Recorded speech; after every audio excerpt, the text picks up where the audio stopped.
that's another discussion. But I think it is both a specific enough name and an expansive enough name to cover the kind of present and anticipated activities that are under discussion. Ambassador Collins, you wanted to say something. We would also include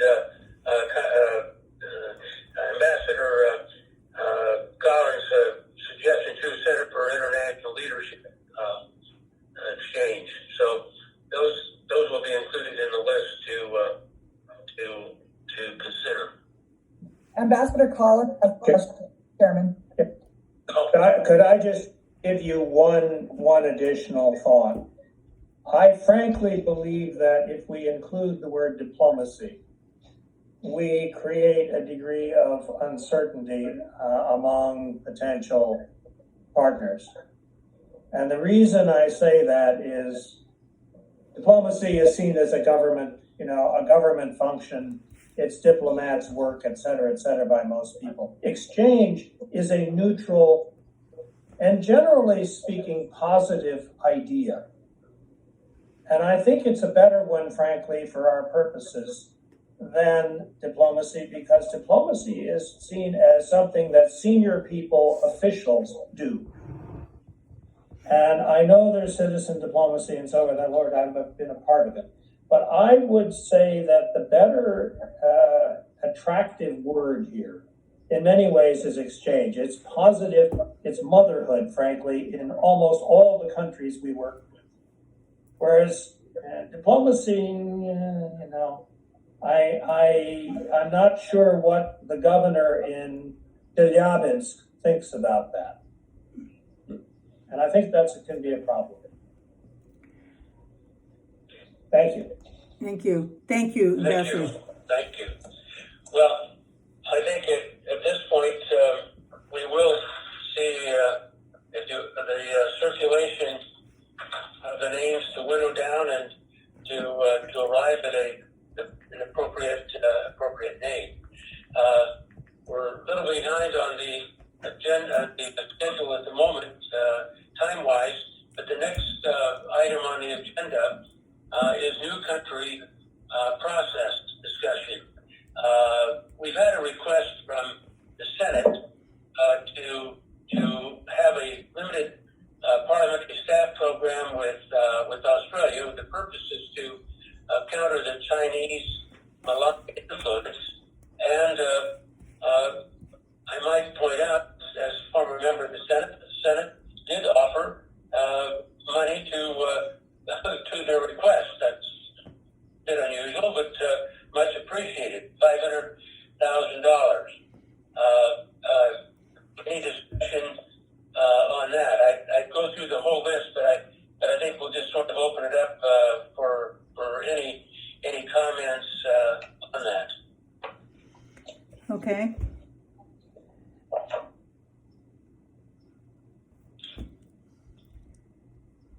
There's been discussion in the past about would this become a permanent part of the program?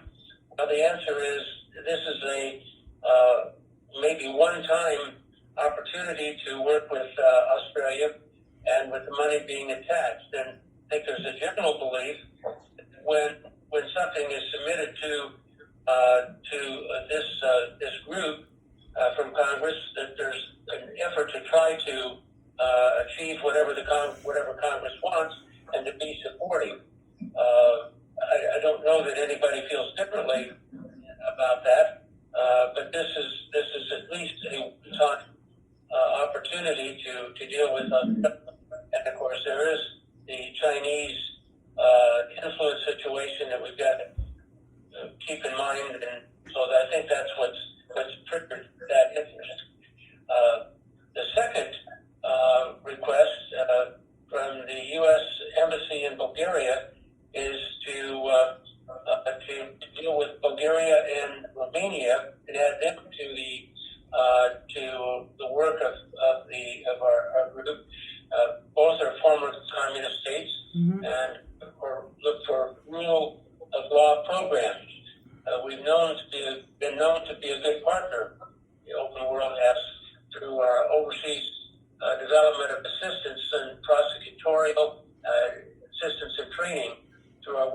Serbia, and Turkey. So we've been asked to include those. Also, from the House Committee report, we've been asked to include Poland and Hungary. Both are former communist states. Program would be for Polish mayors, and a program for Hungary could also be for civil society and rule of law immersion, but there's no money promised with that. So I guess it's open to the discussion. Ben, this is David Price. I'd like to know I'd like to know the staff reaction to Jane's reaction in particular to the notion of taking on essentially contract work of the sort that the Australian staff. These other things strike me as more in the ballpark in terms of the past work we've done and the capacity. I have very mixed feelings about these things getting written into appropriations bills. I just have to say, I don't think they're subject to very much vetting. I mean, I with all due respect, I've done some of this myself. I'm a chairman. You try to accommodate members. You don't necessarily thoroughly consider all the angles on something like this. And so there's a balance I think we need to strike between being open to suggestions of this sort and but not really having it the program micromanaged or mandated from the congressional side. And I don't know, there's always going to be, I think, a little tension there probably. But the Australian thing really is different. And Yes, it's true. it's entirely desirable that this sort of program take place. And I've been part of founding lots of parliamentary exchanges. The Indian Parliamentary Exchange, for example, they've been done in various ways. They're often administered by the Organization of Former Members of Congress. I mean, that's the way a lot of the parliamentary exchanges have been managed. There probably is a range of ways in which these kinds of programs have been initiated. This is the first time I've known it to be laid on Open World as a mandated program expansion. And so I just say I want to see this program happen. I do not know that it's a good fit for Open World, and but I'd like to hear staff reaction and Okay. see what you think about this before we go further. Jane, before you react to David, if I could add one Sure. comment in this regard. Actually, the question is a good one because it begs what we're wrestling with in real time as to the underlying intention of a name change. Are we going to be broad enough to reflect the nimbleness of the organization? Are we going to be broad enough to be able to respond to specific congressional requests because the mission is ultimately at the service of the Congress? Or does this go beyond the scope of work that's really attainable and just strays too far from the original intention of the law? Again, Go ahead, sure. I just find the question is very interesting. I thought it was peculiar too when I first heard it. Australia, this is an office in which we are trying to, again, work with places that have reached out, have the possibility of enhancing their own capacities with their own expertise. You don't think of Australia that way. However, the modern dynamic of Chinese meddling throughout the world taps into this, again, desire that's already been expressed that Open World be responsive to emerging needs in a particularly technical fashion, because there doesn't exist another office that could do this. So, again, I'm sorry, I'm not giving an answer here, but I just find the question to be actually reflective of what we're all struggling with in terms of the name change. Yeah, you're raising two questions. One is, do we have the bandwidth to do this? And I've talked to staff, and Jane, you can answer that question, but I think generally there's a belief that the bandwidth is there. But secondly, the question about whether this is within our wheelhouse, is this something that we should be doing even with name change? Jane, could you respond to that? Sure. I really appreciate the opportunity to address it because I've given it a great deal of thought and it took me by surprise as well.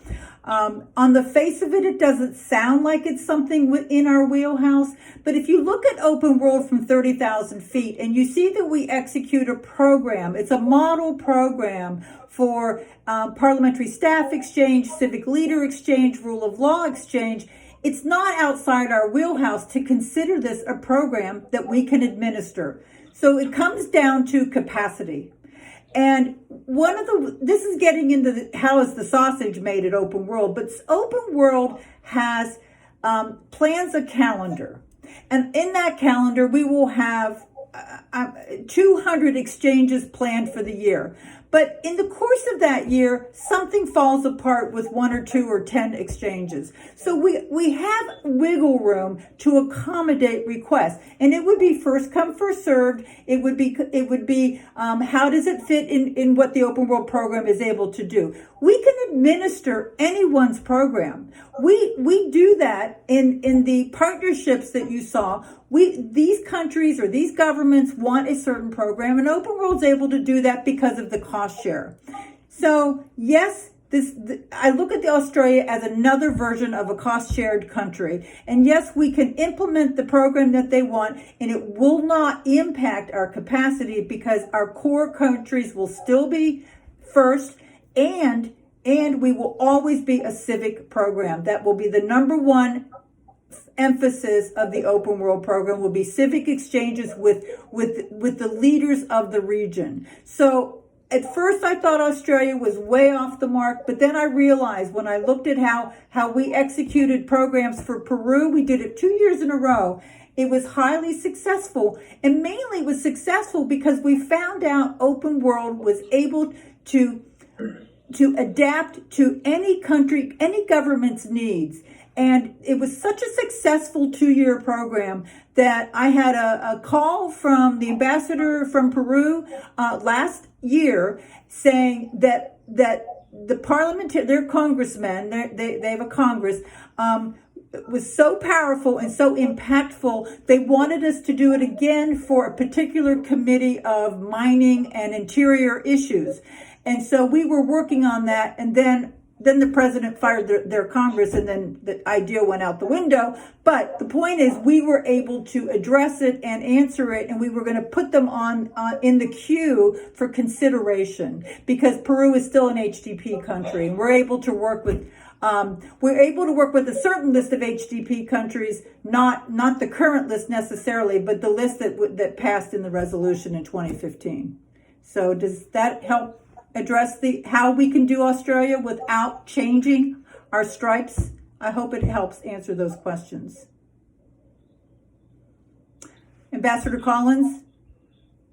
There's a question that I think needs to be answered. That is, do we look at Australia as a one-time request to get something started with a parliamentary program so that the Senate could continue it, or are we looking at this as something that they gave us money for one time and then we'll inherit it into the future without money? I would go back to the notion that Open World, we manage our calendar to give us the maximum amount of return for staff resources. So if we have a certain amount of attrition in a given year, which we do constantly, we aim for 1,000, but some years it might be 900 or 970. What we can do is we can accommodate because we have the capacity. We always strive to do a little bit more than what we have room for, but we hardly ever get there. We always have some wiggle room. We have a very, very, very good staff. The Open World Leadership Center staff are top-notch in executing programs. They know exactly what they're doing. The network, the system that we have in place, the processes, and our contacts make it very easy for us to execute a program country somewhere else. So we have that ability to do that. Ambassador Collins has a question. Well, that's really an observation. First, regarding what are we dealing with here? I think, yes, this is relevant to the name change because this is really a program proposal that is outside what we have done traditionally. But I would say the following. What is unique about this, at least for me, is that it is funded. And I think the center, if it is receiving the funding to discharge a new program, should certainly be in a position to consider it thoughtfully. If they can do it with the funds made available, even if it were to require an additional staff member paid from those funds, I think it's well within the idea of what the center ought to consider itself doing. On the other hand, I want to say that open world, as we're discussing it, is getting confused here with two things. One, open world is itself a program. It has always been a program. And it is fundamentally focused on the Euro-Atlantic world's part that belonged to the communist space in the past.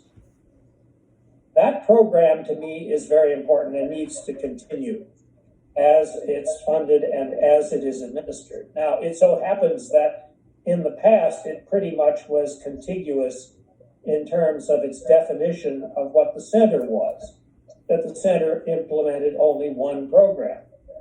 What we're really discussing here is the center going to become an institution of Congress that can implement more than one program? It has the open world program perhaps as its primary focus. But if Congress, either house or both, together decide that they wish to fund a new, different kind of program and ask the center to do it, I don't see why that is an issue if we have a center that's named in something like the Congressional Center for International Exchange. So, I mean, I do think this is an issue. What I worry about is the idea that all of this starts to come out of the open world program, because then it becomes a real problem. Then the open world program ceases to be what it has been, and the center changing its mission is then automatically asking to change the program. And I think that's something I would find not something I want to support. I want open world to continue. It's done valuable work. And it's going to be more important in the future. But if there are other programs the center can support because they're funded adequately, then I don't see why the center shouldn't consider those and do them. So anyway, thanks very much. Thank you. Chairman Nelson, Mr. Price has a question, then Mr. Fortenberry has a question. Okay, please, thank you. I think I'd associate myself with what Jim said and the way he said it. I think that is, it doesn't necessarily answer this question, but it's a good framework to take forward. Let me just think about the precedent we're setting here. And I underscore, I'd love to see this program with Australian staff members take place, and for the champions of that to find a way to do it. And it's not a totally new thing. I mean, these things have been done and can be done. It's just the notion that open world would take this on is an important question, I think. You know, what this, I think, means in practice, it's already happening, is that we get proposals every year in appropriations. The Ledge Branch Appropriations Bill becomes a vehicle for, what you might even call earmarking of open world activities. And it's not that these are bad ideas. And there ought to be a mechanism. There needs to be a mechanism for such ideas to come over the transom. For the leadership of the organization and the board to deal with this. If somebody's wanting our judicial program to go into Bulgaria and Romania, that's probably a great idea, and there ought to be a way to get that question considered seriously. I think writing things into a Ledge Branch Appropriations Bill is one of the least good ways. you know, we all try to vet our bills, and because I'm on the full committee, I become a certain clearinghouse for some of this. It's not a role I seek particularly, but you know, we can, and Jeff's on the committee. I mean, we can exercise some advisory role with respect to what members propose. But then that's kind of awkward, and it's kind of an unofficial role on our part. It's not that the Ledge Branch leadership or staff should be the gatekeepers here particularly. I just worry about going down this path, and that's all. And I just think there are better ways to get good ideas before us and program expansion ideas before us than this rather random process of whoever happens to come up with an appropriations request. I think that's a great point, but I will only speak to the history. We don't actually get that many requests. Yes, but you're going to, Jane. You're You going think so? to. Okay. Believe me. Okay. This is a precedent. Well, we have a certain capacity, and we can take on certain requests, but in a first come first served fashion, and not necessarily in the current year. It is a controlled process. It doesn't mean that every request will be met in the year that it's asked for. It means that there is a process of being queued up for it to be considered. Now, of course, we would bring any random, off the charts request to the board. You're not going to necessarily maintain that kind of control. I promise you. It depends on what's written into the bill. Okay. If it has money attached to it, it may have a timeline attached to it. Mm-hmm. Mm-hmm. Be careful what you ask for. Okay. I will. Thank you. I say that to my kids all the time. I think Mr. Fortenberry had a question. Yes. Frankly, I'm sorry. I have a hard stop. I have to get off the call. I apologize. I'm gratified by the discussion. I think this has been very important.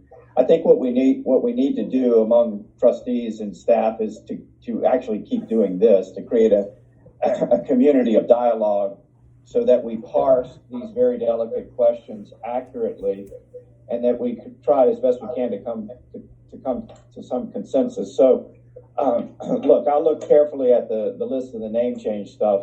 In baseball, you always want to be able to run forward to catch a fly ball, not backwards. So if we're too narrow and limiting, we're not going to be able to run forward when opportunities present themselves. The other concern that I have is, again, if we're going to be responsive to Congress and not just a narrow program, if that is the paradigm shift that we are willing to undertake, again, name changes have to be reflective enough of the broadness of that to be able to fold under a specific request. David Price is absolutely right, though.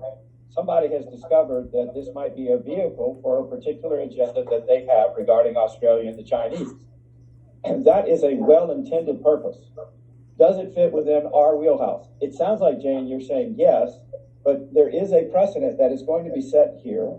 And yet, at the same time, that creates additional opportunity for the right type of congressional engagement to begin to see Open World, or the Center for Congressional Diplomatic Excellence, or whatever we're going to call it, as a proper vehicle to actually manifest what I think many members of Congress want, a much more robust space in the issue of diplomatic engagement worldwide.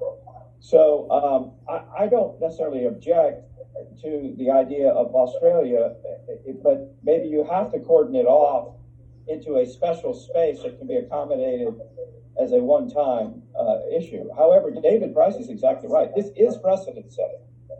It's just that the decision becomes, do we want to set the precedent? That's the core question. So I apologize. This is a great discussion. Again, I'm very gratified by it.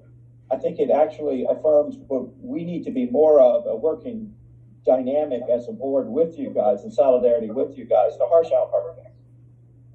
And I would propose that we actually maybe do this more frequently, maybe because the open-ended questions here are so vast and so broad that because it goes to the heart of redefining mission here, and then the mechanics of what that means in the very short term. I don't know how much time you have to make a decision on Australia, but I do think that maybe a reconvening quickly, especially while we do have some flexibility in the coronavirus trauma Right. through Zoom, that we possibly do that. So my idea again would be, let's look at the list of the name change things, continue to be malleable and opening so that maybe we can find that sweet spot that satisfies everybody's recent comments.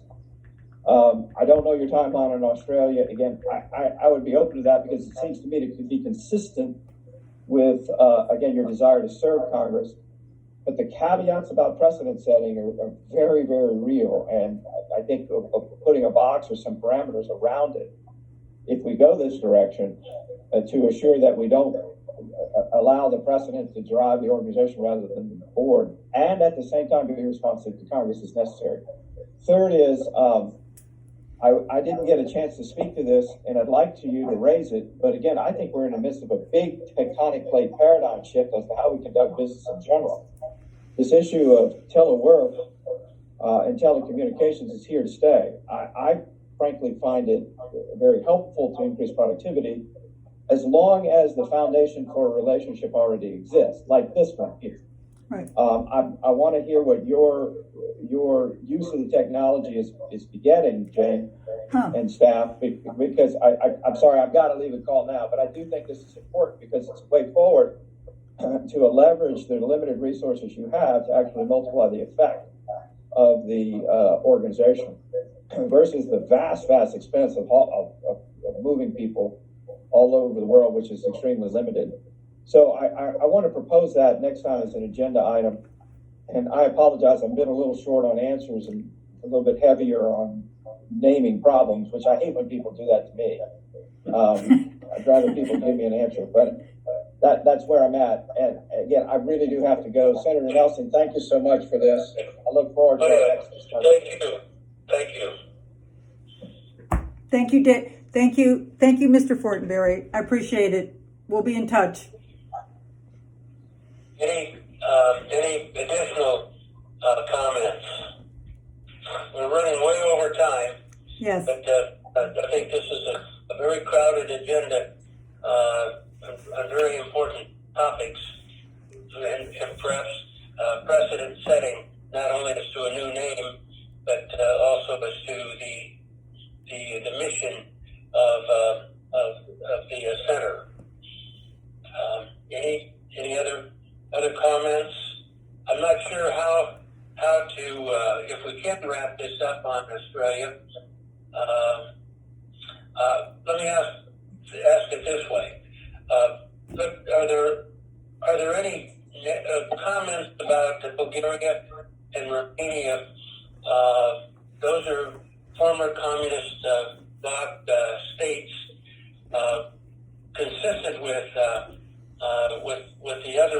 with Ukraine and the other countries that we're joined with, that we're engaged with.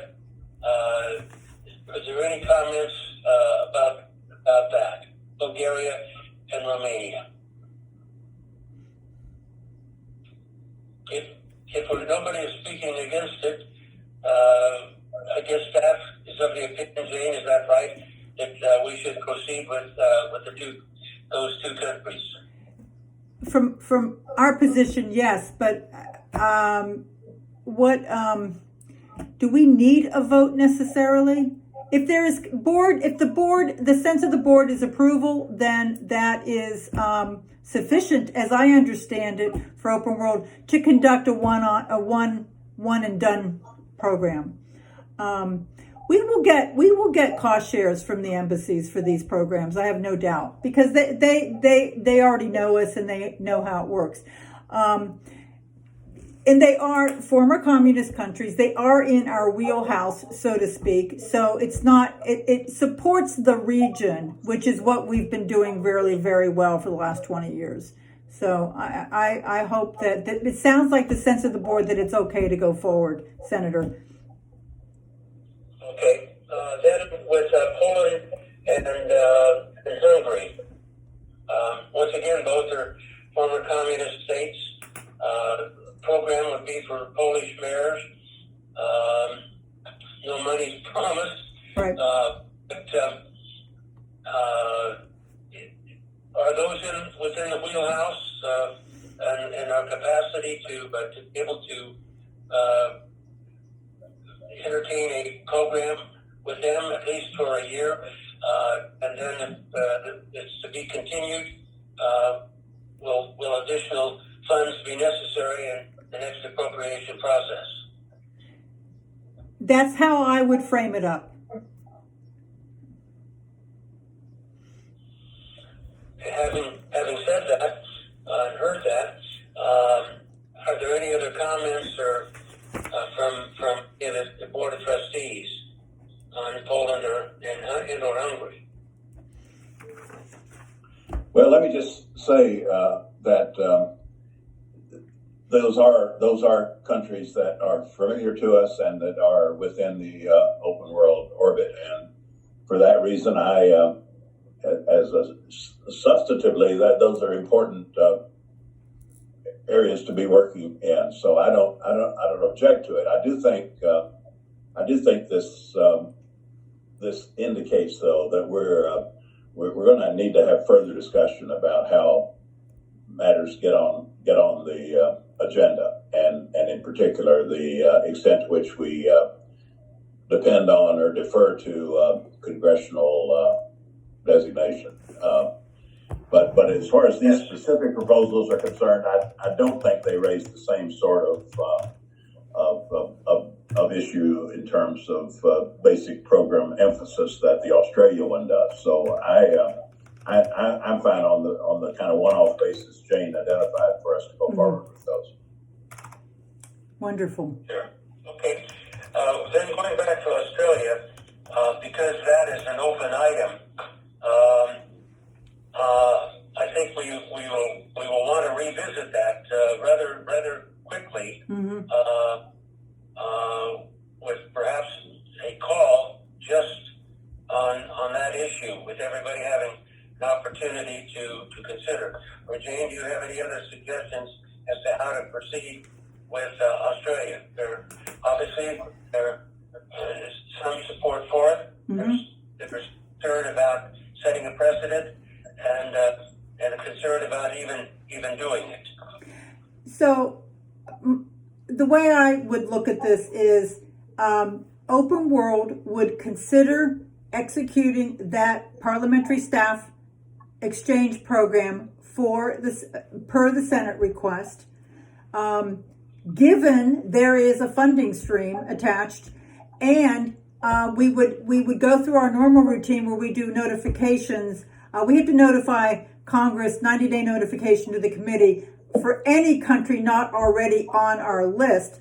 That is something I know that the members are aware of.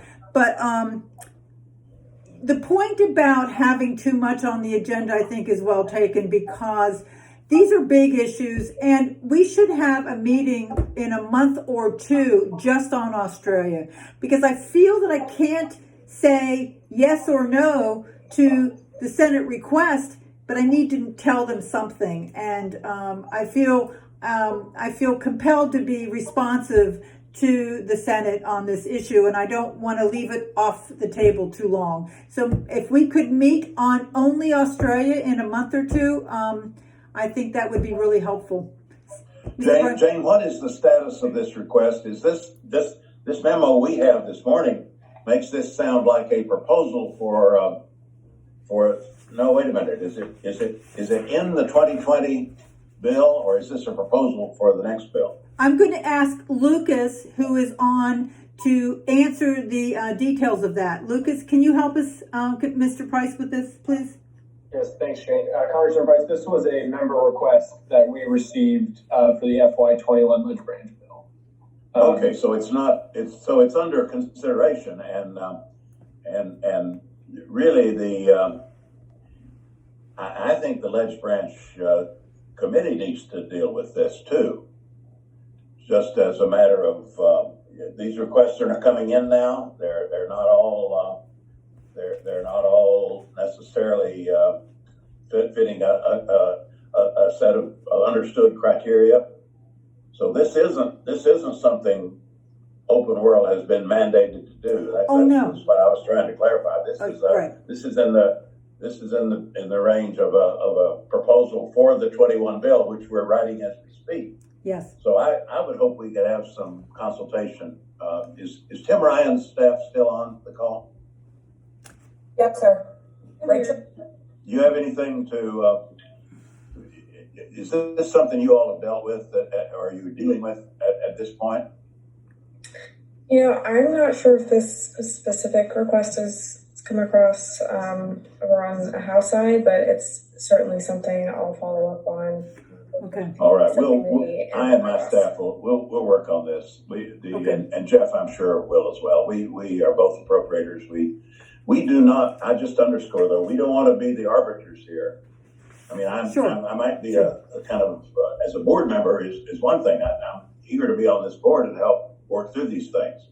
I don't think kicking this to the Ledge Branch Appropriations Committee in terms of whatever requests come over the transom is the way to deal with this. And although the Ledge Branch subcommittees are going to need to have some process as well for evaluating these proposals.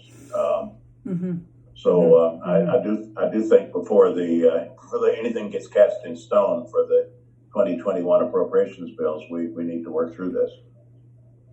The subcommittee reached out to us to ask us about, simply just to ask what our thoughts were on this. It was, and they shared the memo that you just referenced, and so when we had our internal discussions, we realized that implementing a program for Australian parliamentary staff was not outside the realm of the kind of programs that we implement. That's how we were looking at it.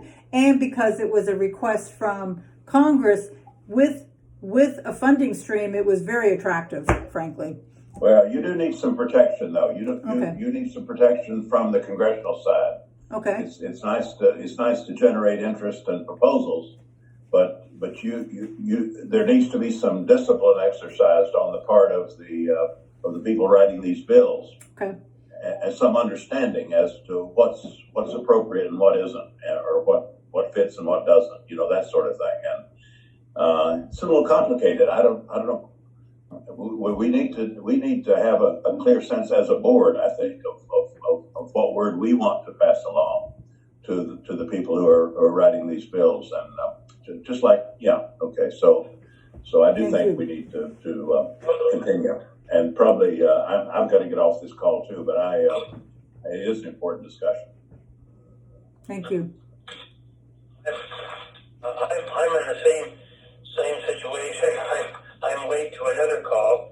I think we can both understand that what we're saying about Australia, that it's not an automatic course, but we ought to bring it back up, and perhaps we can do that within the next 2 months. Does that work, Jane, before the summer's over? Let's say early August. Oh, yes. I want to ask Lucas though if we have a window in which we should be. Well, no, I'm going to let the appropriators slug this out. I think that Open World doesn't decide whether an Australia program is going to be one of our implementing programs. We're going to let Congress decide that, and the board. So thank you. Okay, and if I could, I know that Ambassador Collins has some comments. If I could do this, if I could turn it over to you, Jane, to conclude for me. Sure. I was counting on being done 30 minutes ago, and so I'm preparing another meeting that I'm not on right now. So, No problem. If I could, everybody for being with us today.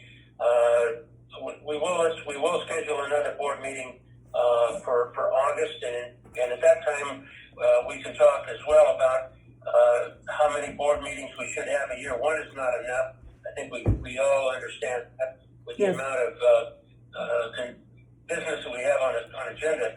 One is not enough, and we will send around those names, there are 4 plus the 2 that were offered to, and try to winnow it down to the top 2, and then Jane will submit our suggestions to both the House and the Senate subcommittees.